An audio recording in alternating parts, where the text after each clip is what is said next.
Hello everybody and welcome back to the channel. My name is Elizabeth Davenport and I am here to share information, tips, recipes, and ideas for living a happier and healthier life. Today we're going to be talking about finances and specifically how to improve your financial life. So this is super important. So far I've posted a lot of recipes, but in order to be healthy and happy, you have to have your finances in order. I can't tell you how many people are in debt and are drowning and are causing all sorts of stress and anxiety for themselves. And if you're in that situation, let me know in the comments below if you're feeling that. Do you feel stressed? Does it affect your health? Does it affect your mental health and your emotional health and how you show up every day? And so I want to share with you some things today on how to improve your financial life, some things that my husband and I did a few years back, and what I suggest to you based on what I've read and what I have implemented. We are doing extremely well financially, and we are working on creating our really solid foundation to help propel us into our goals and becoming millionaires and all those things in a few years. So 10 ways to improve your financial life.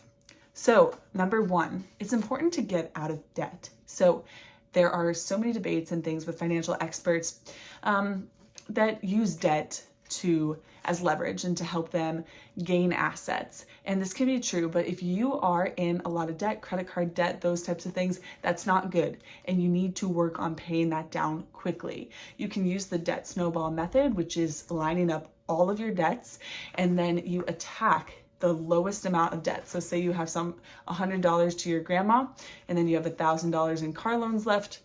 You have a $10,000 credit card in credit card debt. You just start with the smallest one first. You could do the debt avalanche where you start with the biggest one. It depends on your personality and your psychology. You find with anything in life, but especially finances, your psychology plays a huge difference and makes a huge difference in how you act or don't act. So get out of debt, start making payments, and attack it. There are ways, if you feel like you don't have the money to get out of debt and you're stressed, take a detailed look and take an inventory of all of your finances, all your statements, and you'll be surprised. You'll see, oh, why do we have this subscription? I know my husband and I was like, what? I haven't used that for a year or two. Knock it out, call it, cancel it. So many things. Can you sell something to get out of debt? Can you sell something that you don't use? Maybe you do use it. You might need to get extreme in order to get out of debt because you cannot invest and you cannot propel your financial life forward if you're moving backwards. All right, number two, spend less than you make. This is a huge tip and an incredibly important thing that many successful people will tell you and people who are out of most of their debt. So pay yourself first and spend less than you make. If you have $1,000, don't just go spend your $1,000. The goal is to save 20% of that, 30% of what you make. Pay yourself first. And see that as a bill. That's what I always did. I've always been a pretty good saver and I worked on investing, etc. But I saw that as a bill. I need to pay myself first. We cannot just go buy all these things or pay all these other people and pay for our car payments and pay for our mortgage and pay without paying ourselves. What are we doing for ourselves? And especially us, it's not like we're making hundreds of thousands of dollars. So we need to be mindful of what we're spending, but also what we're giving ourselves. So pay yourself first, whether it's 10%, 20% of your income, and work your way up to more. I know we are doing much more than that right now. We're highly saving and investing right now in order to continue to bulk up our financial foundation. Number three, pay yourself first. This went along with number two. I kind of jumped ahead, but spend less than you make. So don't be getting into debt. If you make $40,000 a year, $100,000 a year, $200,000 a year, doesn't matter. You'll find that even if you make more money, some people are still in debt because their lifestyle inflates and increases. And don't let that be you. And if it is you, figure out what you can sell, how you can get out of it, if you can make more money and move forward. But pay yourself first, and ideally in a tax advantaged account. We could talk more about that later. Number four, invest in you. So pay yourself, but also invest in yourself, skills and education. So Alex Hormozy said something really fantastic and said that someone was working in a bowling alley and her dad suggested, hey, why don't you become a phlebotomist? And if you become a phlebotomist, you can increase your salary. And it only costs $500 for a 2-day certification, and then you can significantly increase your hourly wage. So what are skills, things that you can learn that will automatically increase your salary? So don't just go get a random education or certification. I know I regret that a little bit, that I didn't specifically hone in on, this is what I want to do, this is what I need to learn, and I'm going to pay for it to get there. And that's something I'm working on right now. What skills can I learn in order to bulk up my income? But skills are going to pay the highest reward. Yes, investing is important, but if you are in debt and if you aren't making enough money, at some point you need to make more money. So invest in those skills and education, or see what you're doing in your current job. I know I'm a teacher, and there's so many ways during the day that we can make more money. There's an opportunity to work security at the front. They're going to be implementing the security system, and you can get paid extra. You can get paid extra by covering teachers' classes during the day. It's during your planning, but you get paid for that. There's so many things, after school coaching, tutoring, and you can take advantage of that. You could also go up to your boss and say, hey, I have been doing this, and this. I would love to see if I can work on some extra projects, or help earn some more money by providing to the company. So having those conversations and doing the work, or getting an extra job, or I know we'll pet sit or babysit, and that money does add up. So, but at the end of the day, investing in skills or a job that's going to get you more income or passive income streams, that's more helpful. But sometimes you just have to start where you are and see what you can do with where you're at. Next, invest in appreciating assets. Number 5. So if you are able to invest, because we're just talking about improving our financial life, you want to invest in the stock market. You want to invest in real estate. You want to invest in things that will appreciate. Now, your primary home might not be an appreciating asset. And a lot of times we put a lot of money into our homes and our real estate. So it's more of a pleasure and enjoyment, and know that this is where I'm going to live. This is putting a roof under my head, and we're going to have fun here. But it's not necessarily going to be like the biggest investment. You want to invest in rental properties or Airbnbs, or you can invest in a duplex or a triplex or apartments. You can also, I'm a big fan of the S&P 500 and low cost index funds, and you can invest there. So putting your money to work. I heard this before, that instead of just having your money sit there and just chill on the beach, it's important to put it to work by having it do something for you through an investment, and it's growing and growing. I, for years, saved my money. I thought I was doing great, which it's good that I was paying myself first. It's good that I was saving. It's good that I was out of debt, but my money was just sitting there. And with inflation, it was losing value. So I thought I was doing this good thing, and I partly was, but if I would have been investing in it, my money would have been working hard and growing. So make sure you do that. Number 6, give. So it's a little counterintuitive, and you're like, I'm trying to improve my financial life. Why would I just spend all this money and give if I'm trying to save?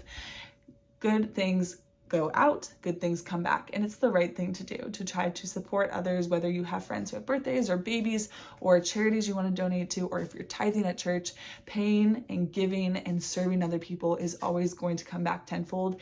And that's what life's all about, right? In serving and taking care of each other. Number 7, if you have to take out a loan, try not to take out a huge loan. All right, you hear pay cash for a car, which we've done, but we've also financed a car. And you want to make sure that you're not just, a lot of times people will offer you, and these companies will say, hey, you could afford a $700,000 house. And then when you do all the real calculations, you're like, how could I afford a $700,000 house and still be able to save and invest and afford food and all of these things? A lot of times they'll overestimate. Or if you don't have cash already for it, you probably shouldn't be buying it, right? Sometimes they'll say, if you don't have double, triple, quadruple the amount of what the thing is, you probably shouldn't be getting it. So just be careful not to take out these big loans, like having tens of thousands and thousands of dollars from credit card companies or from your family members. It's really hard to make that up. Even if you have a really great paying job, it's so hard to get out of that. So just be careful. Number 8, open up a Roth IRA. So your 401k, which we will talk about, but a Roth IRA separate from your work is so powerful. So it's pre-tax before you invest in the Roth IRA. But once it's in there, the money will grow. So all of these accounts you might hear, 401k, Roth IRA, 403b, they're all just investment accounts. That's all they are. But some of them have tax advantages. And so that's why you want to pay attention to those and specific rules around them, like HSA. And so for a Roth IRA, it gets taxed, the money gets taxed, say it's $1,000 before it goes in. And so the government gets it. Then it goes into the Roth IRA, which you'll invest in a normal investment like S&P 500, a low-cost index fund. And then that money will grow and grow and grow and compound over time. And then when you have millions and millions of dollars in there, or hundreds of thousands, you get to take all that money out tax-free. So that's the benefit of a Roth IRA, is that all that money can grow tax-free and it can be taken out tax-free, which is huge, because in a regular brokerage account, that is not the case. So once you grow and invest all this money, you still get a big portion of it, but so does the government, and they'll tax you for it. So you want to take advantage of those tax advantaged accounts first. A Roth IRA is one to do. If you are single currently in 2023, you can invest up to $6,500. And if you have a spouse, so say myself and then my husband, we both can contribute $6,500 to our own accounts. So $13,000 a year. And it might sound like a lot to you, it might not sound like a lot, but over time it will compound and you can make a few $1,000,000 if you have 30, 40 years of time. So definitely check that one out. Number 9, take advantage of your employer's company match. So this is a basic one. If you have a 9-to-5 or a job with a 401k, definitely take advantage of this. It's free money. So it might be a few $1,000s, but wouldn't you might, like as a teacher, we get like a 3% raise, maybe a 5% raise every year. And that is the amount of what like an employer match would be. So basically what happens is in your 401k, your retirement account through your employer, they will incentivize you and say, hey, if you put in this amount of money to a 401k, then we will match it. So if you put 5% of your income, we will match it up to 5%. And so that means if you put in $2,000, they'll put in the similar amount up to that match, which is awesome. That's free money. So say you make $100,000 a year, that could mean you getting an extra $5,000 a year. If you make $40,000 a year, that could mean an extra $3,000 or so a year. So all that money helps. If you were at work and they're like, hey, I'll give you an extra couple $1,000 or $5,000, would you take it? Probably. So check that out and make sure you invest. And the cool thing is, it goes back to some of our earlier rules about paying yourself first. And so if you pay yourself first, you're contributing to your retirement account, and then your employer is going to pay you again. It's a win-win-win. All right.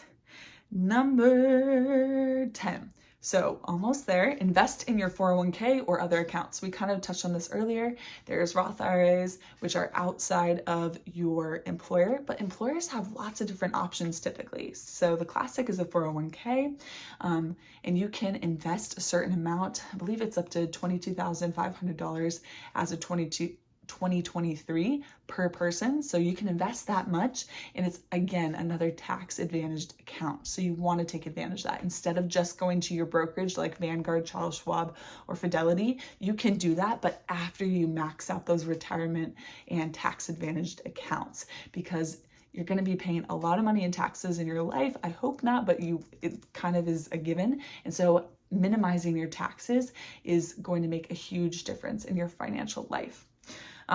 A tip that I will tell you is that your employer might have a 401k, but they also might have other options. Like we can invest a certain amount up in our 401k, and then they'll match up to a certain percent in our 401k.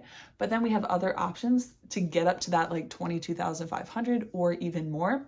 And it's called a 403b. Now my husband was investing in it, and then I started investing in one too. And guys, when I looked on it, I was like, oh, there's a Roth 403b. So we have a Roth IRAs with Vanguard and outside in a regular brokerage account, but they had a Roth 403b with the employer. And so that's a huge tax advantaged account, right? Remember that Roth means that it's taxed before it goes in, but once it's in, doesn't get taxed as it grows, and once you take it out, it doesn't get taxed. So that is huge. So check out if you have a Roth 403b or any like Roth accounts with your employer. And lastly, set the foundation. So in order to improve your financial life, it doesn't matter. Maybe you're just getting started. Maybe you're 18 and you're going to college, or you're starting to get a job or looking into starting a business.